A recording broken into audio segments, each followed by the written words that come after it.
Straight out of the left coast of the coast in the east. Started off on the quest to find his favorite drink. We talk sports, comics, silver screen. Don't forget about the music, cause we loving the beats. A slice of life for the whole damn pie. We got it all. We know you feeling the vibe. From old Gen X to young Gen Z. Either way, we gon' drink. It's Sun and Pops. What's good, everybody? Welcome back to another episode of Sun and Pops Culture. I'm Sun. And I'm Pops. And this is episode 125. Wow.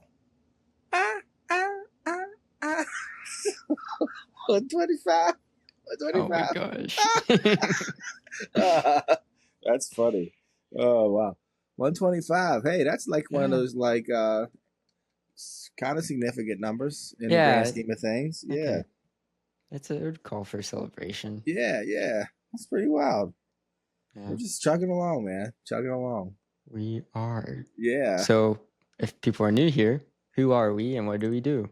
What we do here at Sun and Pops Culture is give you our take on movies, music, video games, comic books, literature, sports, anime, and a little slice of life. Sometimes you get the whole pie. East and West, young and old, X and Z, Sun and Pops. Where can the people find us at, buddy? You can check us out on Instagram, YouTube, and TikTok at Sun and Pops Culture. There you have the full visual episodes up on YouTube. We do highlights of the show and other fun stuff like trivia up on our Instagram. If you ever want us to talk about a certain something or you just want to chat, hit us up because we love hearing from you guys. Yes, indeed. We couldn't do it without you. So thank you again. Thank you again to our listeners. Yeah, thank you. I guess we'll start where we always start. With this week's drink. This week's drink started as a 21-year-old's quest to find his favorite drink, but has since evolved or devolved into us drinking whatever we want. Because either way, we gonna drink. What do you have to sip on today, buddy? Today, I have a fine Pilsner beer. Okay. As it says on the can. I'm drinking Miller Lite in my Sun and Pops glass. Yeah, brought to us by Sydney Cricket. Yes, thank you, Sydney. Yeah. Well, I'm keeping it light right now, but I might change my mind. Miller Lite? Just got myself a little bit of lemonade. Oh. That cool, refreshing drink. Nice. But I'm thinking an ML does sound good, though. So, yeah. But, yeah. Cheers, bud. Cheers. I just love lemonade. I really do. Mm-hmm. I know you do. Yeah. I know you do. Yeah, it's kind of crazy. So anyways, what do we got going on today, bud? Where are we going to start? Was there a poll? There was a poll. And then later on we have some announcements, some trailers. Netflix dropped a lot of stuff. And then a couple reviews for Lilo and Stitch, Karate Kid Legends, and John Wick Ballerina later down the road. Nice. But we can start with the poll because if you don't know, every Saturday I ask you guys, the listeners, a question up on our Instagram, and then I share the results the following episode. So this latest question was, what movie are you most excited to see in June? And the options were Ballerina from the world of John Wick, How to Train Your Dragon, 28 Years Later, and F1 the movie. All movies coming out throughout June. And, summer is here. Summer releases are here. They are. So do you want to hear the results? Yes, I do. Okay. Coming in at last place with 9%. Ballerina. Yeah. Ballerina. That tracks, though. I mean, I wanted to see that movie and didn't realize it came out this week. So I was like, wait a second. I kept forgetting it was, I guess, summer. So yeah, that was 9%. That was last place. Then coming in tied for second with 27% each was 28 Years Later and F1 the movie. Really? Yeah, I'm just glad F1 got some votes. I'm surprised. I want to see F1. I do. Yeah, that's what I voted for. Yeah. Wow. Yeah, I'm really excited. Director of Top Gun. They're driving the cars for real. I'm ready. It looks very exciting. Mm. Wait, they're driving the And cars for real? oh yeah, like I mean, I don't know like how How fast the and everything? Yeah, extent, yeah, but but wow, like yeah, it's actually them performing the stunts. wow. Hmm. Yeah. Um, and then first place, no surprise, 36%. How to Train Your Dragon. My man Toothless. My man Toothless. That comes out this upcoming Friday. Yeah, I don't know. But see, what's funny is I don't know when I'll get to see that movie because you know I ain't going this weekend because your mom will be out of town. I ain't gonna be sitting in that movie by myself because that'll Yeah, I look have weird. to suck it up. That'll look I weird. know. I am sucking it up, and I have to see it by myself. Yeah, yeah. You probably be able to get away with it. I would look like a weirdo. They'd be like, "What?" I'd be like, "Whatever, man. I got Toothless tattoo on my shoulder." Just go super late. Just go super late at night. That's No true. kids will be there. That's true. Maybe Like I'll go just past 8 p.m. maybe I'll take the boy King with me, and he'll probably want to go see it. Yeah. So, yeah. So yeah, How to Train Your Dragon for the win. I dig it. I'm looking forward to it. I'm looking forward to it. You know, Me it's a too. live action adaptation, which you know we're not real big fans of, but I'm looking forward to this one. I think it'll We keep. see how it is. I'm just hoping it keeps his heart. I'm just hoping it keeps his heart. Yeah, yeah. That's all it needs to do. Yeah. We'll see. I'm excited for each of those movies. Really excited for 28 weeks later, 28 years later. Yeah, me too. Yeah. Me too. That's one of the few horror movies you know I'll watch. Mm-hmm. You know, as I think they're well done. That's why I want. It's not. I don't. They're not even like horror. Yeah. Horror. Yeah, it's more like watching The Walking Dead, I guess, where there's a horror element to it, but there's a lot of characterization and story. Yeah. And yeah, so I'm really hoping. But isn't this supposed to be like a 2 or 3 parter or something crazy? They are doing, I want to say, Yeah. a trilogy. Yeah, I'm like, okay, so. And they're doing a show. I think the show's coming out this year. Oh, Like okay. it's something Bones. I don't know. It's like a spinoff show. So let's see. These are the zombies we wanted. But yeah. No, it's like with the society.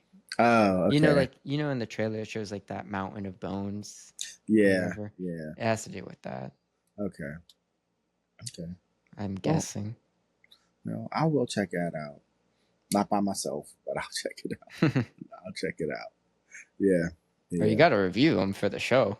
Yeah, and not sure. a year later. Well, I mean, I'm saying, not everybody can hit it as hard as you did this week. I was like, God darn, you went in. Oh yeah, I know, but yeah, there's new releases every week. Yeah.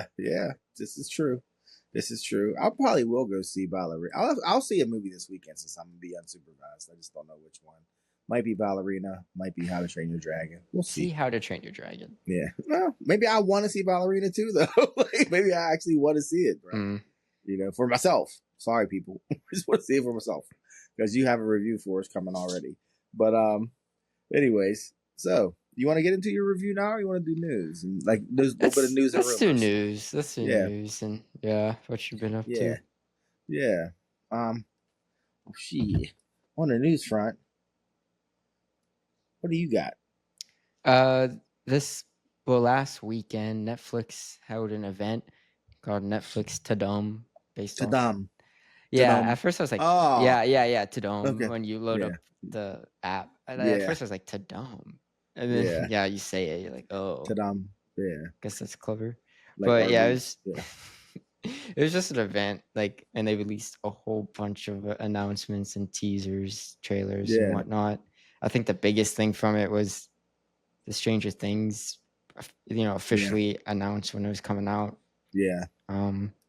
Stranger Things season 5, the final season. It is 3 years after season 4. 5 seasons. It will be 9 years since the show started. They were babies. They were. They went through all of puberty since the show started. Yes, they were 12 when they were started filming. Now they're 22. I mean, Millie Bobby Brown's married. What's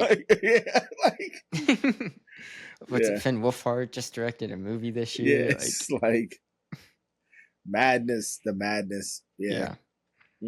But they had a trailer. They said teaser. I'm like, this is a full on trailer. This It is was like 2 minutes 3 or something minutes. crazy. Yeah, It was long.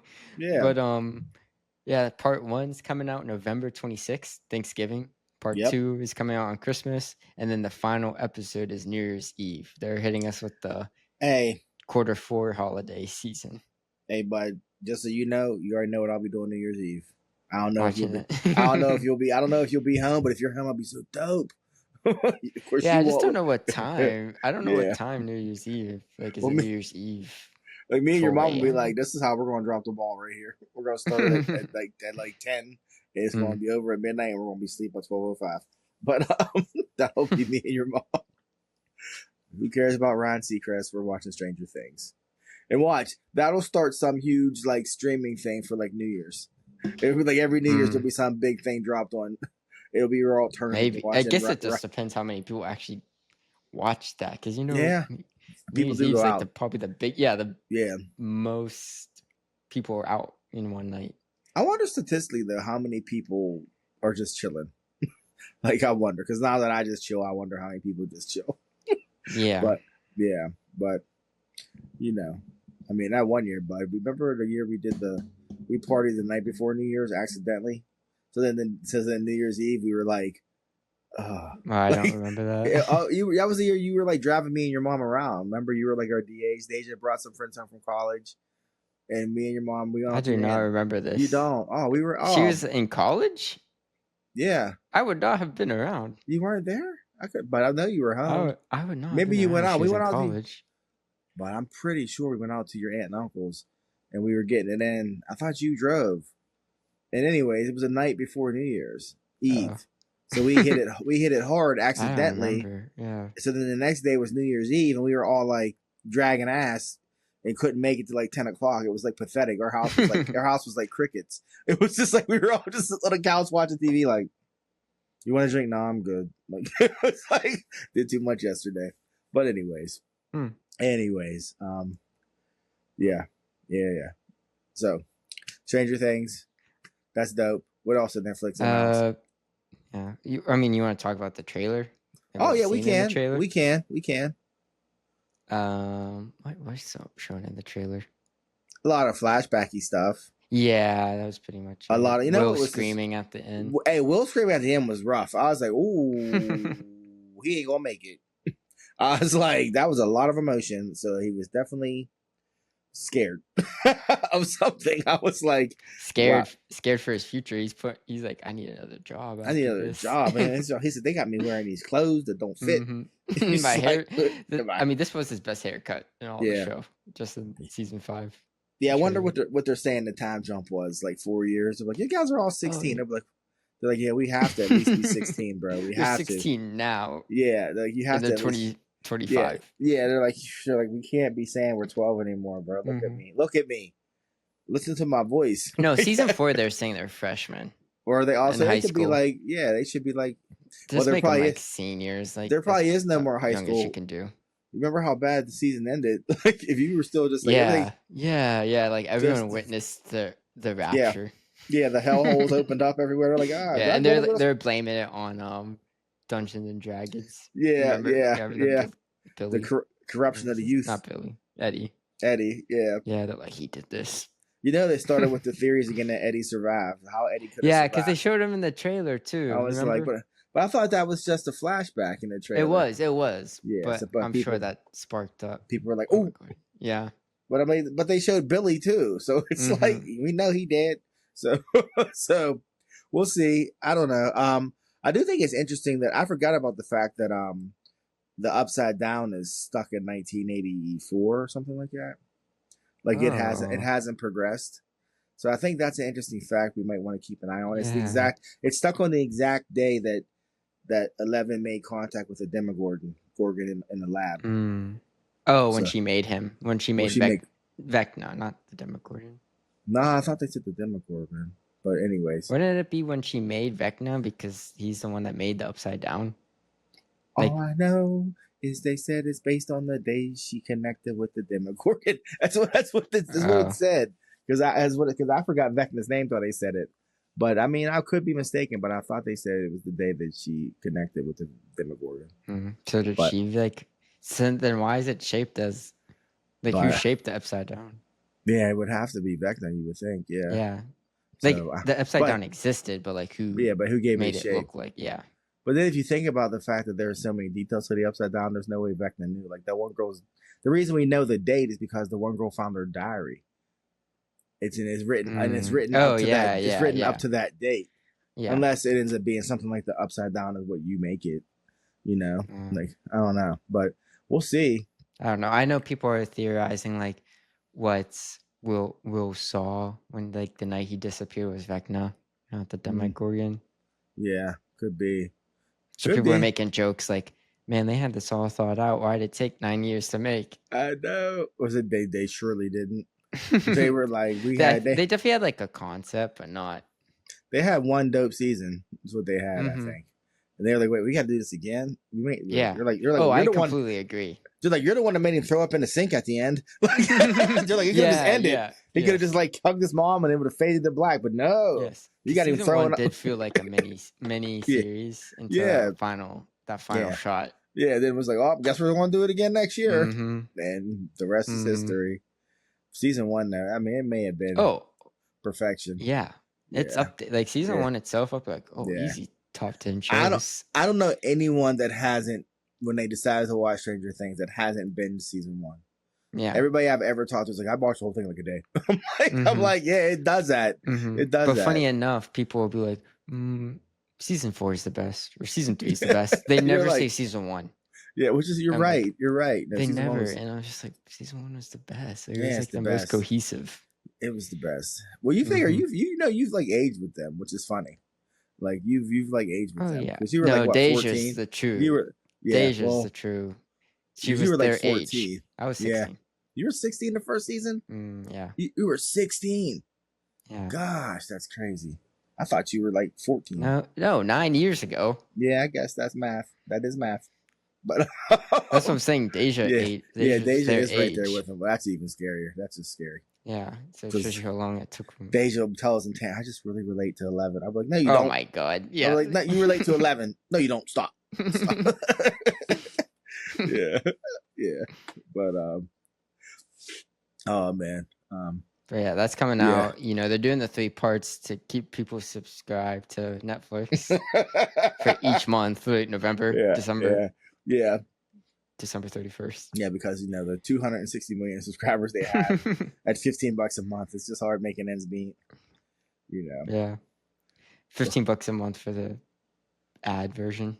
Actually, I don't know what it is now, but it's crazy. You know, they just got rid of DVD rentals like 6 months ago, which I was like, that's so crazy. I could have been renting DVDs off of Netflix just for the hell of it. They just not return it. Keeping them, not return it. They're like, that's 50 cents on your subscription. They're like, you can't rent another one until you give it back. I'm like, I don't want another one, baby. I wanted this copy of Switchblade Sisters. The only way I could get it was through you.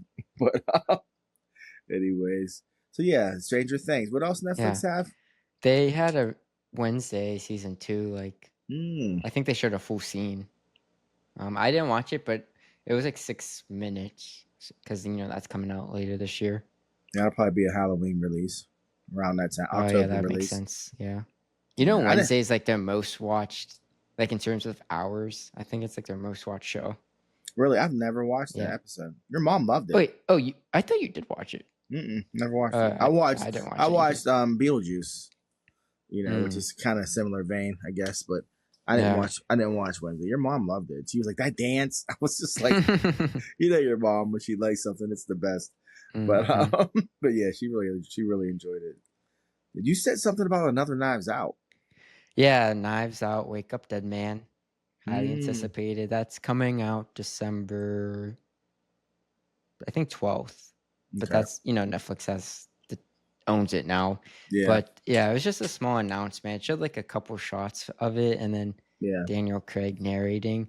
But the vibes look and feel like a small town church murder case. Really? Yeah, in Louisiana. I'm pretty sure. I was gonna say in the South. Has to be in the South. I'm pretty sure it's Louisiana. Benoit Blanc. It's probably his hometown. Oh, maybe. He has long hair too. Shut up. So maybe he has long, to his like chin. Maybe it's a flashback. Maybe it's a prequel or something. Maybe. Been Or more maybe he long. grew out of it.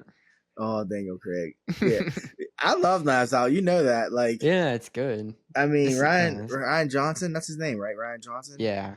He does his damn thing with that series, man. I mean, it's good. you know, He's good. I'll watch it first day, then be depressed Mhm. afterwards. Like, well, gotta wait 2 years for another one. For another one. Yeah. I'll be like, but I did tell Yeah. you I started Poker Face, and that's his show, and it has Knives Out type of vibes to it. Yeah. I've only watched one episode, but I really liked it. Yeah, And then people do like that show. It's just interesting. Like Knives Out's on Netflix, and then that show's on Peacock. Peacock, yeah. I don't know what the rights are, but Peacock, the streaming service that time has forgotten. I Yes. I didn't know I had a membership. I didn't. I was like, it's on Peacock, and I was like, let me see how much it is, and I click on the Peacock thing, and it was like, Matt, and I was like, wait, I have a subscription to this. I was like, okay, so we watched it, but so people do like Poker Face, yeah. Yeah, it's good. Your uncle was making fun of me yesterday. Your uncle was making fun of me a lot yesterday, but he said for Poker Face or well, he was Peacock? like, he said, ain't that the show with your girl on it? And I said, who is my girl? And he was like, I'd be looking at me, your girl, and I was like, Natasha Leone. He was like, I was like, Natasha Leone. He was like, yeah, that's the one. Is that the main? Is that the main one? I was like, why is that my girl? I was like, he's projecting. I was like, I mean, I liked her on American Pie in 1999, but damn. So yeah, it was just funny. He said, "Wasn't that like her comeback?" I said, "I guess," but she was on Orange is the New Black too. So that was her comeback. That was her comeback. But it was just funny. He's a funny dude. I probably did say in 2004 that was my girl, and he just remembered. But you know how he is. It was his birthday, so yeah. Shout out to my baby brother. My baby brother Chad. Happy birthday, bro. Happy birthday. Yeah, he kept calling me the Pink Panther though. But anyways. Why? Because of my mustache, buddy. He keeps making fun of my mustache. And I'm like, that's a clever one. He's like, meanwhile, I'm like, clever. the Pink Panther is not the detective. The detective is Cousteau. Yeah, the diamond is diamond is Pink Panther. Yeah. Right? He's like, the diamond is the Pink Panther. Yeah. And he's like, Pink Panther. He's like, I was like, so then he puts it on, but he put it on. And I was like, and I was like, you know what? Happy birthday, bro. Happy birthday. I'm gonna go ahead and eat this because it's your birthday. And if that was him, he'd be ready to fight me. Not talking. He would not be talking. Yeah, I know. That's funny. That's a very clever. That's a very clever nickname, though. Yeah. He got me on that. I'll let it ride. I mean, I was like, I had the shave for my job. Okay. He's gonna definitely be texting you, right? You know, at this point of the podcast. Yeah, definitely. He's listening. Yeah. I got the sim. It looks nice, man. I'm thinking, no, it doesn't, but it's all right. I don't care. I'm just rocking it now. I don't care. I respect it. I was rolling with it. You are a little French man. Yeah, your mom said they're in, so I guess that means they're in. I don't know. It doesn't matter. But yeah, you're like, I know. Okay. Thank you, Mom. Yeah, thank you, baby. But anyways, yeah. Part of another announcement Netflix dropped was Guillermo Del Toro's Frankenstein teaser. Guillermo Del Toro, if you don't know, I mean, he's the creature feature guy. Hellboy, Pacific Rim, Carnival Row. Yeah. Shape of Water. Canary Row. Or what's it? No. Carnival. What was it? With Bradley Cooper. Mm-hmm. I know exactly which one you're talking about. Yeah. Shape of Water. Yeah. Did you say Hellboy? I did say Hellboy. Yeah. Pan's Labyrinth. Yes. Yeah. He has a very way of being very Nightmare Alley. Nightmare Alley. Yeah. That's what it was called? Nightmare Alley? Yeah. Wow. Carnival Row, I think, is a show. But anyways. But man, he has a way of, like you said, with creature feature, making monsters compelling. Mm-hmm. You know what I mean? Like Shape of Water won Best Picture. Oh, Pinocchio. Pinocchio. Shape of Water won Best Picture. He won Best Director for that. Yeah. Won Best Animated Feature with Pinocchio. And that was stop motion and that looked 3D animated. Yeah, it was so crazy. Good. I was like, that looked so good. I was like, man. Yeah. So this is a really anticipated movie with movie fans. When they announced it, like he was doing Mary Shelley's Yeah. Frankenstein. Yeah. And then the cast is stacked. It has Oscar Isaac as Dr. Frankenstein. Yes. Let me you know look he, up. you know he's going to bring it 100%. Oh yeah, He he's great. doesn't phone it in. Yeah. Mm-mm.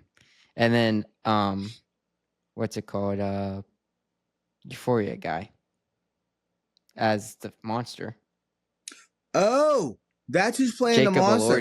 Jacob Elordi. Oh Yeah. wow, I didn't know that. Oh wow. Mm-hmm. Wow. Okay.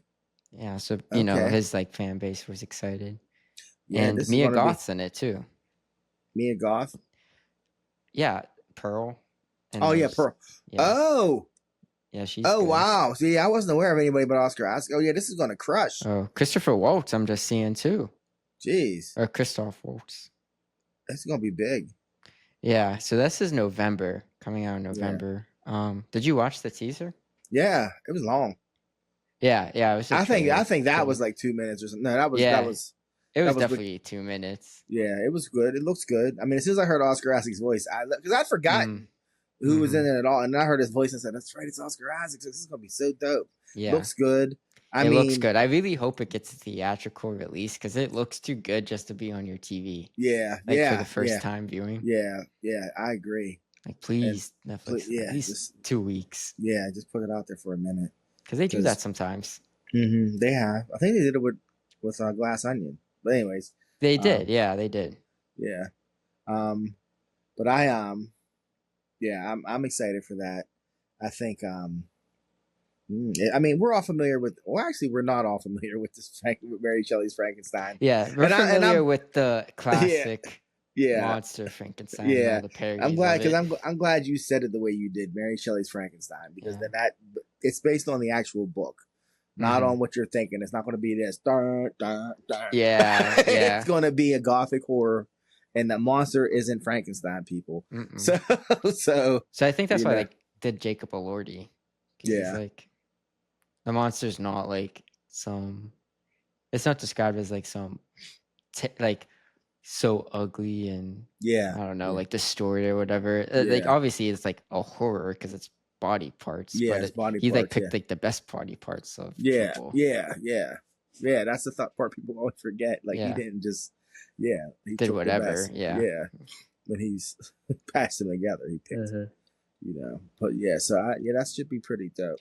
It should be. And reading Frankenstein in high school, I remember reading it and I was like, I do not like this. So then I'd read the Spark Notes after and I'd be like, oh, this sounds really good. But like actively reading it, I was like, what? And then you'd read what was actually happening. I was like, oh, this is pretty scary. Yeah. And that's the only thing Mary Shelley wrote, right? Maybe. I don't know. I'm pretty sure because her husband was the actual writer of the book, but her husband he was like a poet. Yeah, he was an actual writer, and she only wrote that. Makes sense. 1800s, they weren't letting women write nothing. Yeah, they were. She was like, "Give me that pencil." They're watching. What are you doing right now? And you know, Frankenstein's the first ever sci-fi book. Yeah. Credited as that. Yeah, which is pretty wild. Mm-hmm. I mean, she must have been on some trippy stuff to think about that back then. What if? What if? Who made the Frankenstein movie? No, that wasn't Scorsese. It was the guy from England. He was in the Harry Potter movies. Yeah, I know. I know you're talking about. King Henry guy, right? Yeah. It'll come to me. Yeah, he made the Frankenstein movie in the 90s. It wasn't bad. Yeah, Kenneth Branagh. Yeah. Director of Thor. Yeah. That's why I looked up to find it. I was like, really? Thor director. Yeah, because I knew that would be the quickest way. They hired Kenneth Branagh to direct Thor. Think about that. Yeah, but like that's why so Phase 1 of Marvel was like so interesting because each one was like the director. You're voice. like what? like that is a Kenneth Branagh movie. Thor is it is Shakespearean. It is. They were like, we had to get Kenneth Branagh to do this. Mm-hmm. Like, it didn't need to be respectable. It had to be entertaining. But now they're like. They can't even do now it's part of the Marvel machine. Yeah. So, but anyway, voice. Yeah. But anyways, I'll definitely check out Frankenstein. Yeah, I'm really excited for that one. There's a lot of good stuff coming out, man. Mm-hmm. Now, every week is something. Just got to get there. Get there. And then a couple more trailers from Netflix's thing was Squid Game season 3, the final season. I did not know it was coming out in June Oh this wow, month.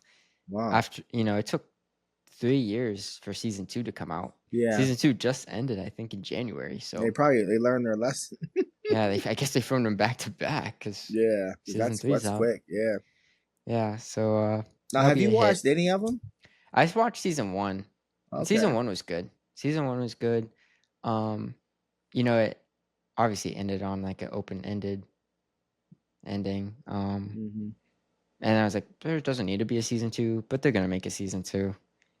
And yeah, just the whole paradox of like the message is, corporate greed.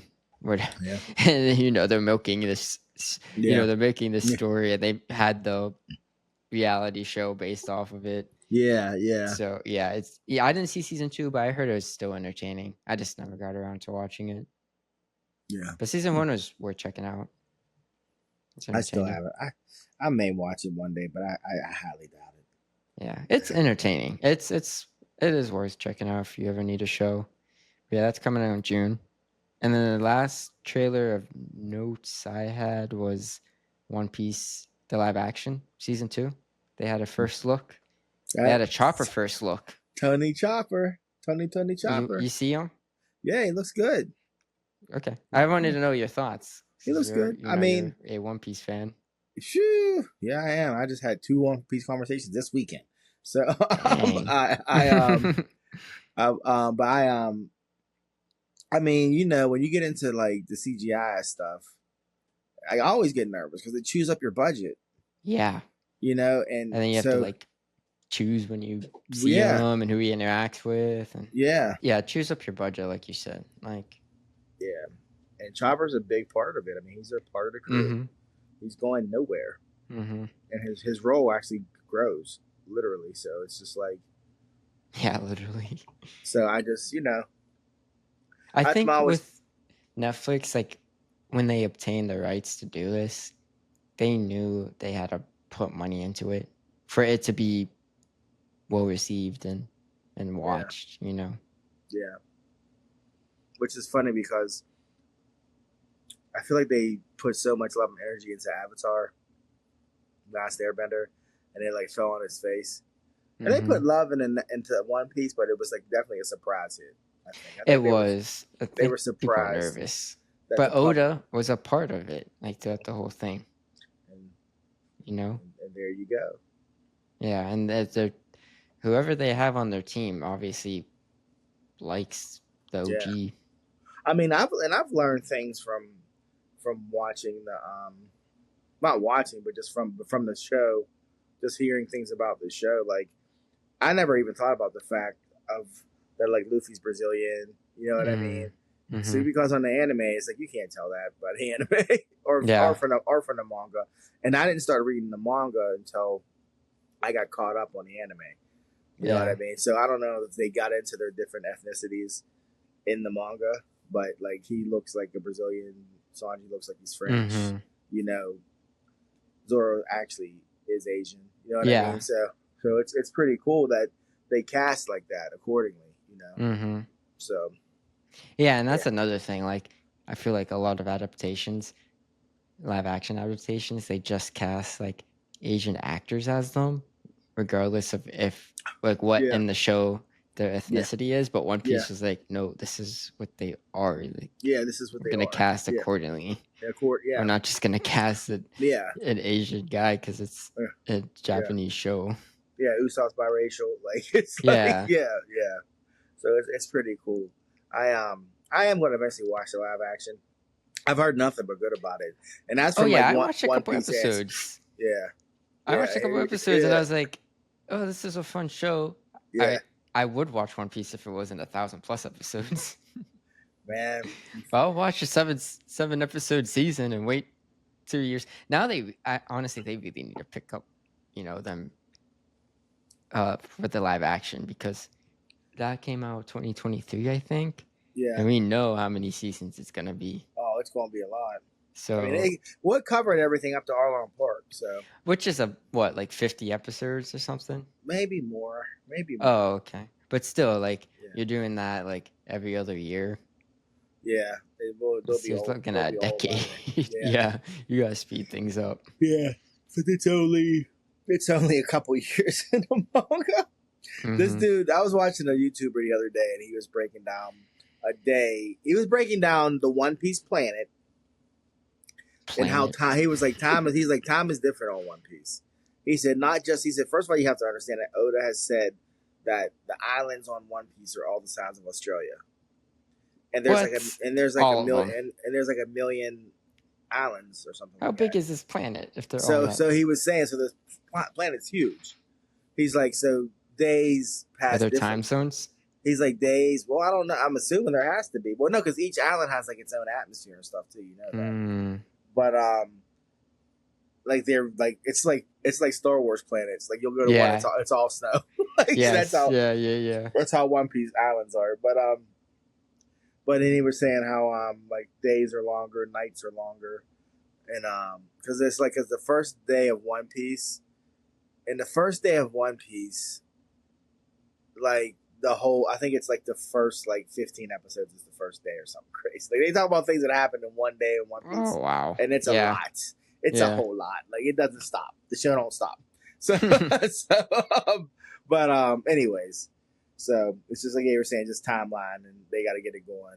Mm. But I'm telling you, you always complain about it being 1,100 episodes. Yeah, I feel like that's valid.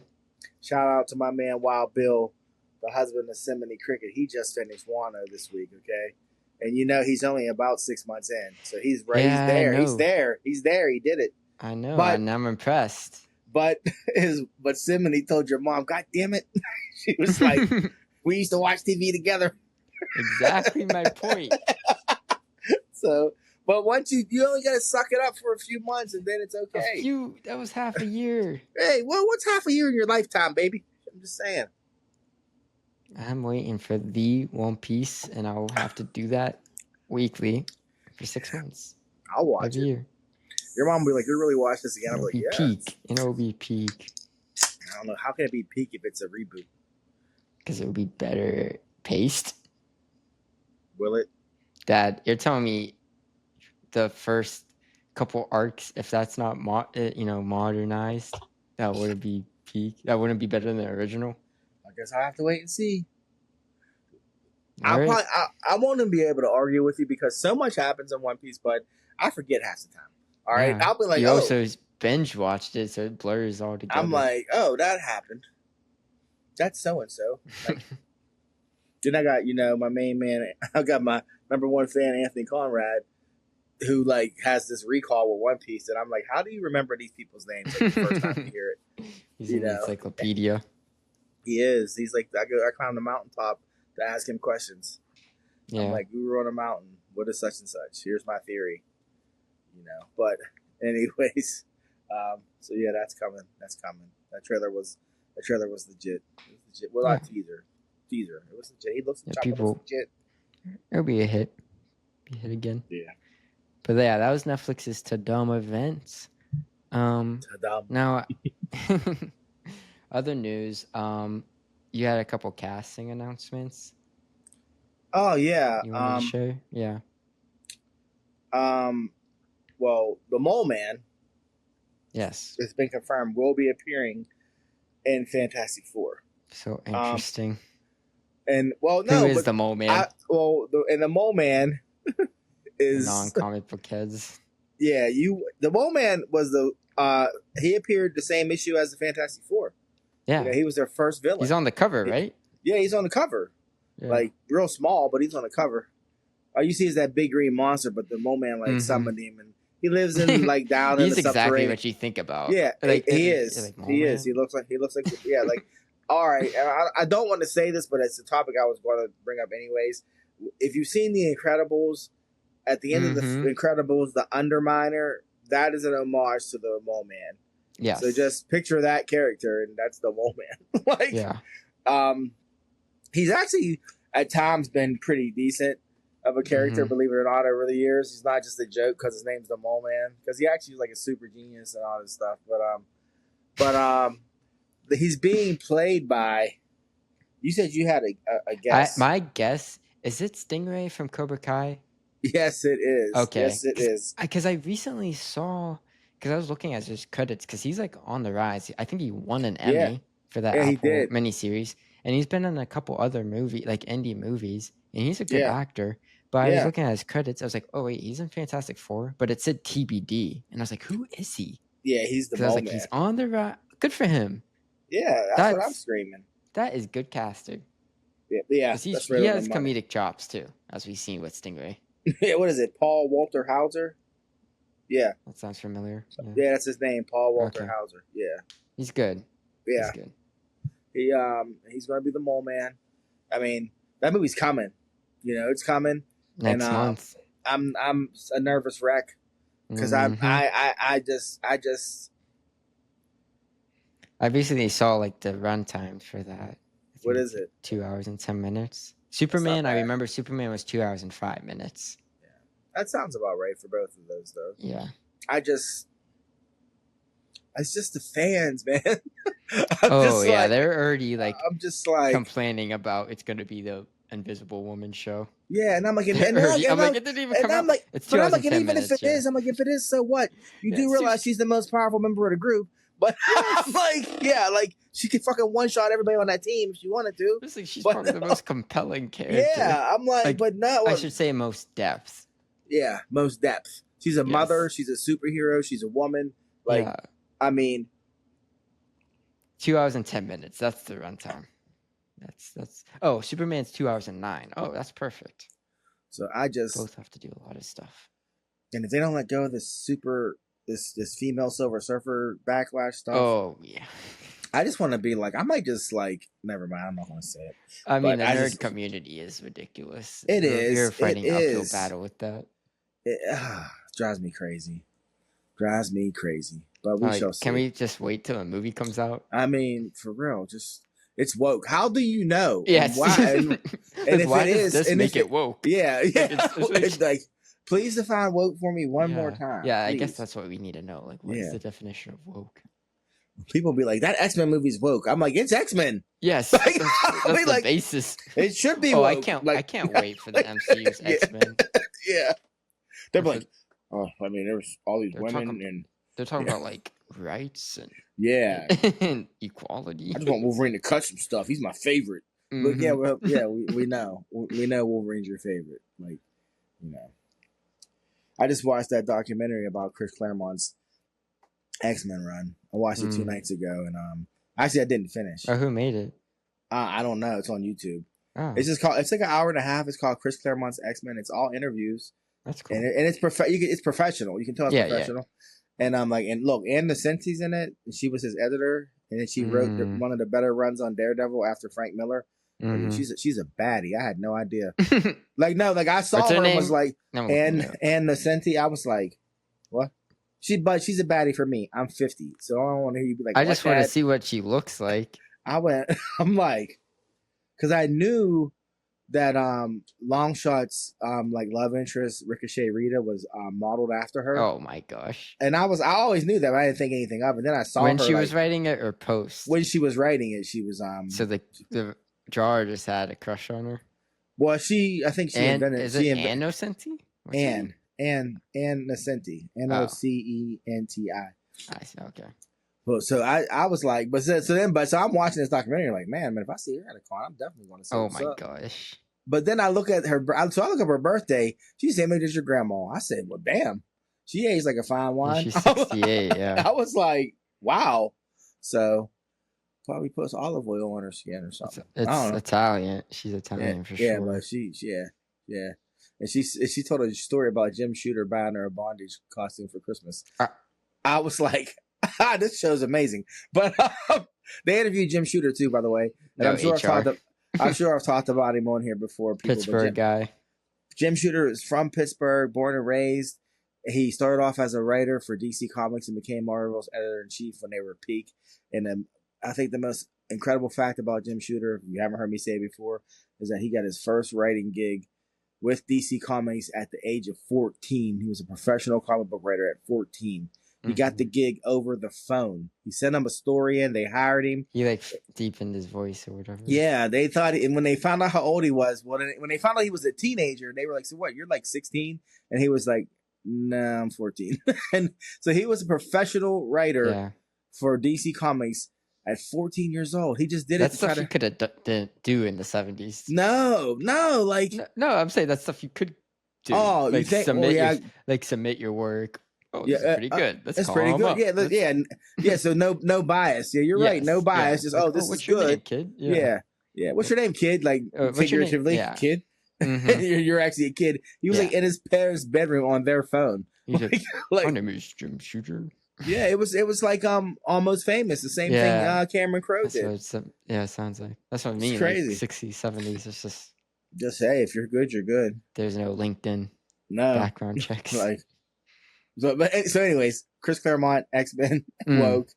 But my other takeaway from it was that they said Chris. We were talking about wokeness and diversity, and they said Chris Claremont had this thing where they said he would say, "Why can't this character be female?" And they said he would ask that question a lot. And they were like, and they're like, as far as we remember, because it was a few. It was Ann and it was Weezy Simonson talking about it. They were both saying we didn't know anyone else that would ask that question. And it was Chris's book. So they would be spitballing ideas, coming up with storylines, and one of his twin questions would be like, well, why can't this be a female character? Because Marvel still to this day has the most diverse lineup racially and gender-wise. So makes sense, right? Even when you just look at the X-Men. Yeah. I mean, that's what I meant to say was X-Men. Marvel. X-Men. You know, so. Yeah, that makes sense. Yeah. So but this all goes back to what we were saying about Fantastic Four. Yeah, and it being woke and why, I don't know. I think when people say that, they're not really sure what that means. But I mean, but that's just my opinion. I don't know. I could be wrong. But yeah. So that was that casting. You had another bit of casting news. Yeah. Rumor has it is that Ryan Gosling is in negotiations with Marvel, like to play Ghost Rider. Yeah. And they're speeding along this negotiations. They want him to do a cameo in Avengers Doomsday. So I'm a Ghost Rider fan. I'd be interested in seeing Ghost Rider get the proper MCU treatment. I mean, the Nick Cage movies weren't bad. They were probably. And he was in Agents of S.H.I.E.L.D., correct? Yeah, but that wasn't MCU proper. That was. It was until they said it wasn't. Yeah, they were like, "This is bad. This is TV." But I would want like a well done, just because he's a cool design. Everyone knows him. Yeah, it's just crazy. Which Johnny is Blaze. Crazy. Yeah, it's just because he looks cool. Yeah, he's a skeleton on fire riding a Harley. Yeah. I almost bought the first appearance of Dan Ketch today. But I didn't because it wasn't on my list, and I stick to my list now. But yeah, we'll see if he is casted. He is in Disney's bag because he's in the new Star Wars movie coming up. Yeah, he's definitely casted. Then you're right. Yeah. That's just that rumor is just like he signed 2 contracts. It's like upcoming news, pretty much. Yeah. Yeah. And I missed the trailer actually when we were talking about trailers, but I'll get to that. The other rumor, which I think has been confirmed since I first heard it, is that Jack O'Connell of Sinners fame has been cast as Clayface in the upcoming Batman film that's probably never going to happen. Yeah, so at this point, or no, cool. Was it? Yeah. I think he'd be cool. Yeah, it'd be very cool. So, but I think they're gonna do the OG Clayface too. Yeah, the actor. Yeah, which would be cool. Yeah, makes sense for that universe.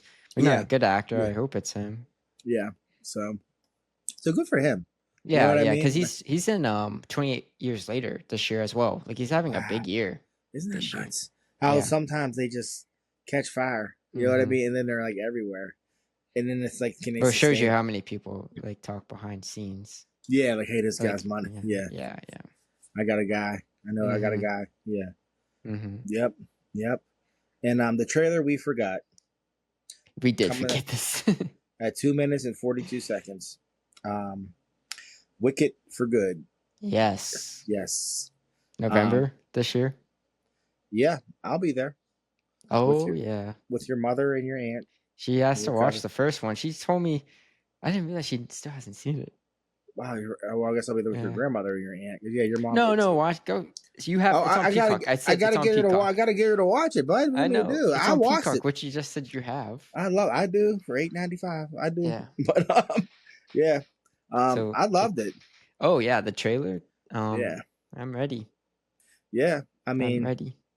I'm ready. Should for have it to looked get. at too much, but Yeah, I mean, I was going to read Wicked, and I'm now I'm like, you know what? I'm glad I didn't because I don't want to know how it ends. I don't. the musical is different too Yeah. than the book. So yeah, that is true. But I'm looking forward to it. It looks so good. Mhm. I mean, the last one was just so good. I hope it gets a little bit more critical recognition. Not critical, but I wanted to get some damn awards. All right, I do. I think it will. I think they it- didn't do a whole bunch. They never do a whole bunch for the first movie. That's true. They do like all the technical stuff Yeah. for like the first movie of like a series, but for the big hitters, the heavy hitters, they usually wait till the final movie. So this one should get it if it's good, which I'm sure it will be. I mean, the first one was really good. I mean, they filmed them together. Yeah, concurrently. Yeah. So yeah, I'm looking forward to that for sure. Yeah, I'm ready. I mean, the song, because I have no idea the music or anything. So that's just a song they played in the trailer. I was like, oh, I'm back. It's back. Yeah, it's back. Yeah. Yeah, I really enjoyed the first one. Really did. Me too. Yeah. Me But too. that's really all I have on. Well, yeah. Oh, also with the Wicked trailer, I still like how they're keeping Dorothy a secret. I know she's not a huge part in Wicked, but obviously she's gonna be in it. But they still have not shown her face. They showed the Cowardly Lion like close up. Still have not shown Dorothy. So I think it has. Yeah, you're right. Yeah, I think it is someone like notable. Yeah. That's just my theory. No, that would make sense. That would make perfect sense. That'd be cool. Yeah. Yeah, so November. And don't forget, people, I think 3 more weeks, the bear will be back. Yeah. So don't forget. Yes, chef. Oh, that's what I wanted to bring up. So I saw this TikTok. The bear started in 2022. It has become this phenomenon and is ending 4 seasons later within the time frame of Stranger Things season 4 and season 5. Season 4 of Stranger Things started before the bear even was a show. Wow. Before it even came out. And the bear has had its moment. Time in the sun. Yeah. And is ending before Stranger Things even ends. So that just shows you how long it's been. That's terrible. That's just so terrible. Yes. Like, I saw a clip of something. What was it? And the long-haired kid from the pizza place on Stranger Things was in it. Mm-hmm. And I thought to myself, wow, he was having a moment right around the time. Yeah. The last he was in a couple happened. of things. Yeah. I'm like, I wonder if he's even working now. Or if he was like, I got to wait to record Stranger Things season 5. And they were like, so he just kept saying no to stuff. And they were like, dude, it's been 4 years. Yeah. Like, he was in a couple things that year. Yeah. I haven't seen him since. Yeah. But, quickly in some sports news before we get out of the news. Oh my gosh, yeah. Steeler Nation, stand up. Steeler Nation. For $13 million. 1 year. For 1 year, for $13 million, the Pittsburgh Steelers have signed 4-time MVP. Is it 4 times or 3 times? 4. 4-time MVP, Aaron Rodgers. Yeah. I'm sorry. We'll see how it goes. That's all I'm gonna say. We'll see how it goes. Hey, all I'm saying is I'd rather have him throwing the ball than Mason Rudolph. Really? Yes. Okay. We're not doing big things this year at all, but come on, I'd rather have him throwing the ball than Mason Rudolph. I heard a man say yesterday that he thinks this is going to be Tomlin's first losing season.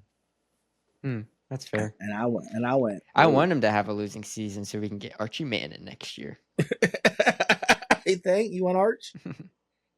or any QB next year.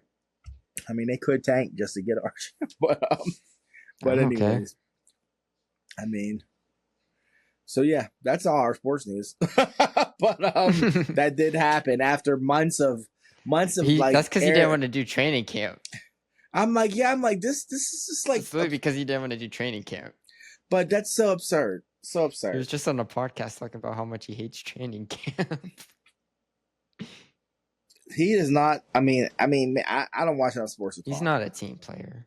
No, and he's not Steeler. He's not a Steeler by any means. Like, I honestly can't believe just historically how Pittsburgh is about who they sign and who they release, that they signed Aaron Rodgers. It just not even from a performance, just his personality. It just really surprised me. I just feel like he's going to watch him actually win. I mean, we'll see. Watch him win. So, comeback play of the year. Yeah, I'll be like, oh wow, but I'm sure there's a ton of people who love the idea. I don't, I'm not the one to really talk about it, but I will. I just think it's an interesting choice for Pittsburgh, but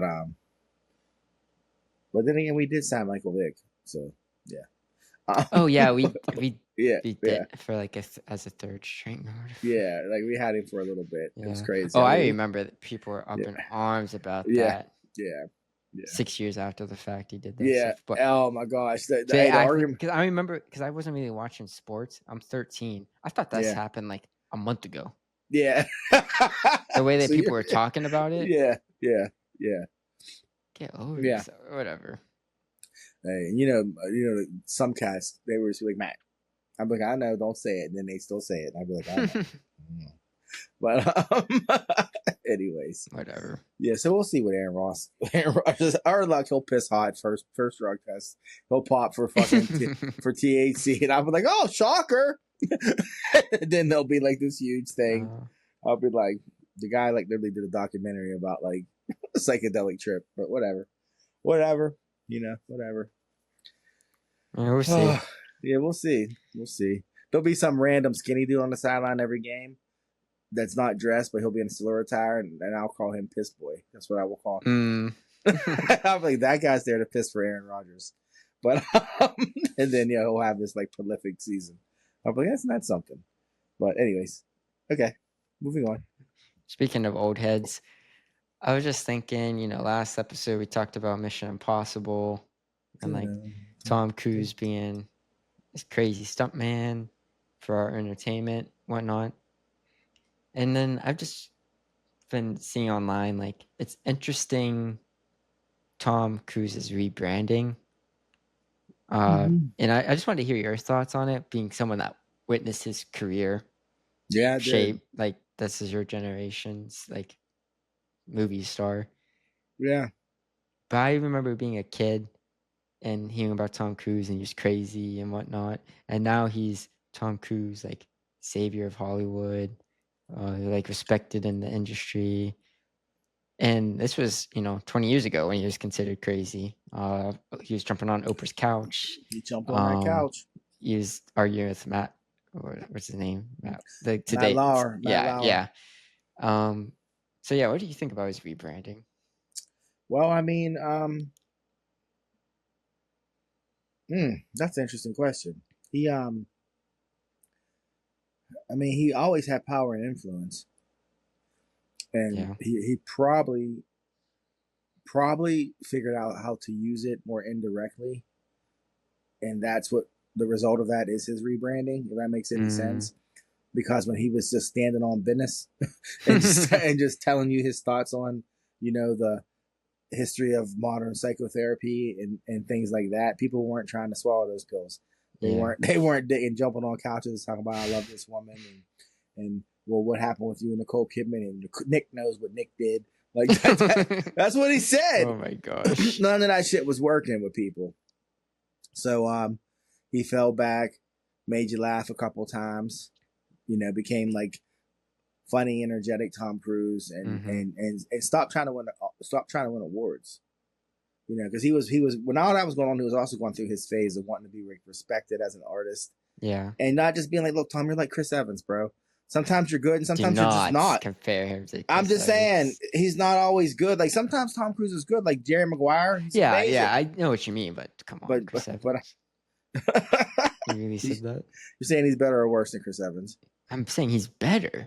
At least be like sometimes Tom Cruise doesn't work for certain characters. Yeah, yeah, But come sometimes. on, when he's good, yeah. it's Chris Well, Evans compare.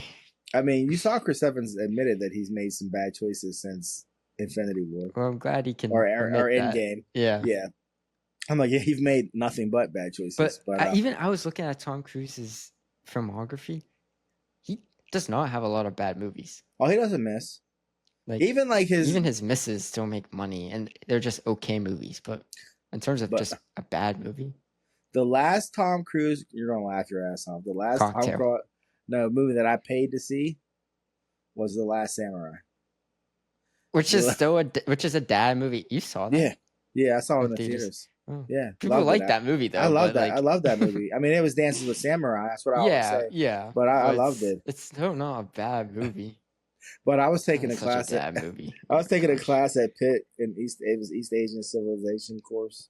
That's why and, you saw that movie. No, I took the class after the movie came out. And our teacher had lived in Japan, and we were just talking about things, and she said, "Have any of you seen The Last Samurai?" And a few of us raised our hands. She goes, "This is what she said." She went, "That would never happen." And I was like, "Oh wow." She was like, "Ever." And I was like, "Okay, I get it. Movie's still dope." But Yeah. like, but Makes sense. but yeah, even prior to that, I think was Jerry Maguire, and then that was it.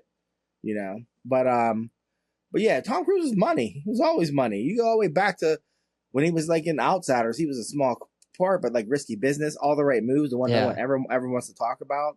He's dope in that. You go through Cocktail, Top Gun, Days of Thunder. Yeah. Oh man. I'll read you his run. Let me pull it up. Because he was young too. That's why I'm like, okay, no wonder he's out there. You're like in Hollywood at that young. Oh, he was a legit movie star when I was in junior high. Yeah. He's probably like 25. Yeah. And he married I forget her name. That introduced him to Scientology. I forget. Yeah, Mimi Rogers. Mimi Rogers, yeah. I'll tell you the exact moment when I stopped caring that he was crazy. Okay. That you stopped caring. Yeah, that me personally was like, stop being like, I'm over crazy. I just stopped caring and he was crazy and just laughed. Tropic Thunder. He's in Tropic Thunder and he's in all the makeup. Yeah. And he's playing the crooked agent. I was like, Tom Cruise is hilarious. Supposedly they're trying to start a spin-off movie with him or show. That dude. And then he did the performance with J-Lo at the VMAs. And I was like, that's really Tom Cruise out there killing it. Like, just trying to make us love him again. Yeah. So, but it worked. But he also, like I said, he stopped trying to like win awards and get like all this acclaim. Yeah. Because like he was in Magnolia, bud. What's his name? Paul Thomas Anderson. Is that yeah. His stuff ain't easy to digest, anyways. So now you got Tom Cruise playing like a motivational speaker whose father's in a hospital dying in this non-linear story, and I'm like, what the fuck? But he got nominated for that. He did. He got nominated for Jerry Maguire. He got nominated for Magnolia. He got nominated for and Born on 4th of July. That was the first. Oh yes. So this is his filmography. Endless Love was his first movie. Rain Man and Taps in the same year. Yeah. What was it? Taps and what? Endless Love. I don't know. 81. Endless Love. I don't know. They probably were like nothing movies. I know Taps. Then Losing It in 82. Okay. 83 was Outsiders, Risky Business, All the Right Moves. Money. So he's already. Yeah. Well, Risky Business. That slide across the room. Girls were like, "Who?" Yeah. That was 83. Then 85 was Legends. So he had a year. He had a 2-year break. Yeah. Ridley Scott. Big. 86. Top Gun and The Color of Money. You Both got hits. to know how to use it. Yeah. 2 years later in 88, Cocktail and Rain Man. Yeah. Also he's a movie star. Best Picture winner, Rain Man. Yeah. Yeah. He's a movie star. Then his first Oscar nomination was Born on the 4th of July, Oliver Stone. That was in 89. Yeah. 90 was Days of Thunder. Yep. Cold Trickle. Right? Then 2 years later, 92 was Top Far Gun and on Away Wheels. and Few Good Men. Yeah. Top Gun on Wheels, which is ironic because why? F1. Oh yes, and The I think director it of. was made Top Gun in '84 made Days of Thunder. That's what I'm saying. So now the guy who made Top Gun Maverick Maverick is is doing making F1. F1, so it's going to be Top Gun on Yeah. wheels. But go ahead. Supposedly they thought of Tom Cruise to be the lead instead of Brad Pitt, but they just had an interview with this. But the stunt coordinator is like, yes, Tom Cruise just takes it too far. That's what he said. Paraphrasing, but yeah. Wow. Yeah, we don't. They need said to do all Brad that. Pitt knows like his limits. Yeah. But yeah, that was just the '90s. That career. Yeah. You know, '92, Few Good Men. Yeah. I mean, the list goes on. Like every other the year rain, is was a it movie you know. Few Good Men? There was the one he did. The Firm was '93. The Firm, yeah, that was Interview good. with a That's Vampire, '94. Yeah. Mission Impossible and Jerry Maguire, '96. Yeah. '99. So 3 years. 3 years was the break. Eyes Wide Shut and Magnolia. Those were his two. I Want to Win Something. Yes. Then I've seen 2000 both of was those. Mission Impossible 2. Before we go any further, at this point, I've seen every Tom Cruise movie except like 3, and I just realized that. Yeah. Like I've literally seen every movie he made except like 3, and that was totally an accident. His first ones. Yeah, there was just too young. No, I saw Taps. That's what's great. I've seen Taps. I didn't see the Endless Love, and I didn't see the one before Taps. No, that was the only Endless Love was the only one before Taps. There was another one, but there's like 3 I haven't seen. But go ahead. This is crazy. 2001 was Vanilla Sky. Yeah. 2002 was Minority Report, and then he had a couple cameos. 2003 was Last Samurai. 2004 was Collateral. 2005 was War of the Worlds. 2006 was Mission Impossible 3. 2007 was Lions for Lambs. Okay, now it's 4. So I've seen all his movies before. He's practically had a movie a year. Jeez, this is ridiculous. He averages a movie every other year. I low key am a Tom Cruise fan. I'm like, he ain't gonna get my money, but apparently he gets my time. He gets my time. God damn. 2008 was Tropic Thunder and Valkyrie. 2010 was Night and Day. 2011 was Ghost Protocol. You have not seen. No, the last 3 I haven't seen. This is when I started to fall off. Yeah, this is like modern. This is turning Valkyrie, into like Night and Day. Yeah, I haven't seen. 2012 was Rock of Ages, probably his only flop. What was Rock of Ages? That was like the bad like rock movie, like about like love, drugs, and rock and roll, like some fake stars. Wow. Yeah, it was a flop and was not well regarded. Yeah, I didn't see that. I don't remember that. Jack Reacher was also 2012, filmed in Pittsburgh. Then 13 was Oblivion. 14 was Edge of Tomorrow. 15 was Rogue Nation. 16 was the Jack Reacher 2, Never Go Back. And 2017 was The Mummy. But it was awful. Still made $400 million. That's crazy. And American made. It made decent money. 2018 was Fallout. And then COVID happened. 2022, Top Gun Maverick. His biggest hit. And then 2023 was Dead Reckoning. And 25 was Final Reckoning. So he really is the last fucking movie star. And I've seen 80% of his movies. Yeah. Huh. You have. And out of all of these, 2 flopped. Yeah, like 2. I'd say 2 were flops. Yeah. A Far and Away was possibly a flop or just underperformed. Yeah. I know Legend didn't like flop, but like underperformed. Cult classic, Yeah, cult classic. But that movie was made off not off of him. It was made off of Ridley Scott. Yeah, that was Ridley Scott coming off of Alien. Mm-hmm. You know, but but they said Tom Cruise is like one of the only cats that could still open a movie on his name. Yeah, you know, and clearly, I'm gonna watch some shit. I mean, the whole Mission Impossible is built on his name. Yeah, that's nuts. I didn't realize this. Man, that dude's just stacked. He's on that Samuel L. Jackson shit. I just want to watch movies that I'd like. He makes movies, but he makes good movies though. Yeah, Samuel. Yeah. Samuel makes movies he wants to watch, but they aren't always good movies. Yeah, they ain't always good. He said he's not chasing awards, and he has. I did see that. Yeah. He said he just wants to eat popcorn. I'm like, yeah, I get it, because the times he should have won, he didn't. So I'm sure he's probably like bumping. I'm not doing all that again. So I think he's only been nominated once. For Jules, he should have been nominated for Gator, but no one even knew who he was.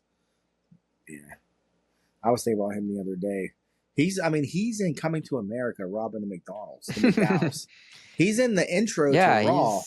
He's in the intro to Raw. Like, that boy's got talent. That's Samuel L. Jackson. Like, yeah, he was older when he finally got recognized. Yeah, it's crazy. But yeah, so Tom Cruise. I mean, I just wanted to hear your thoughts on that. I don't know what my thoughts are. I mean, he's still crazy.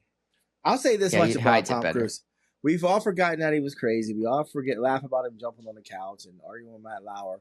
But I'll say this much. Jamie Foxx dated Katie Holmes for like 7 years, and they never went public. Why is that? Why is that? That's wild. Was this when she was on Dawson's Creek? No, this is after her divorce from Tom Cruise. Oh. Yeah, and then she quietly dated Jamie Foxx for like 6 to 7 years. And it didn't come out that they were dating until like 2 months before they broke up. And I'm like, what would make Jamie Foxx and Katie Holmes keep their marriage private their dating private for that long? Like, I feel like, I don't know. There had to be some scientific reason for why they didn't want the world to know. But that's just my thoughts. That's just my thoughts. Like, I don't care what you do, but you better put some respect on my name. So, I don't know. That's all I know. But, yeah. So, he ain't public crazy no more. Yeah, no more. No more. But that don't mean he ain't crazy. Yeah. So, yeah. I mean, Christian Bale said he based Patrick Bateman on him. I didn't. Oh. Yeah, he said he watched interviews of him. Yeah. That's scary. That's actually scary as fuck. Yeah. Yeah. So when you see him in interviews, think of that. Yeah. Huh. Still love him though. Flexing. I was like, this movie's so crazy. Oh yeah, movie's a trip. It is. That movie's a trip, and I love all the guys that don't get the commentary on it. Yeah. You don't want to be Patrick Bateman. Yeah. Yeah. So, you want to get into some reviews? Yeah. Do you want me to talk about Comic-Con first, or do you want to do reviews first? Talk about your Comic-Con experience. Yeah, I'll keep it brief. That way Pittsburgh, we can... Three Rivers Con. So this was the 10-year anniversary for Pittsburgh's Three Rivers Comic-Con. And it was, ironically, my first time attending because every time it's happened, something's come up. So I couldn't go, which is just crazy.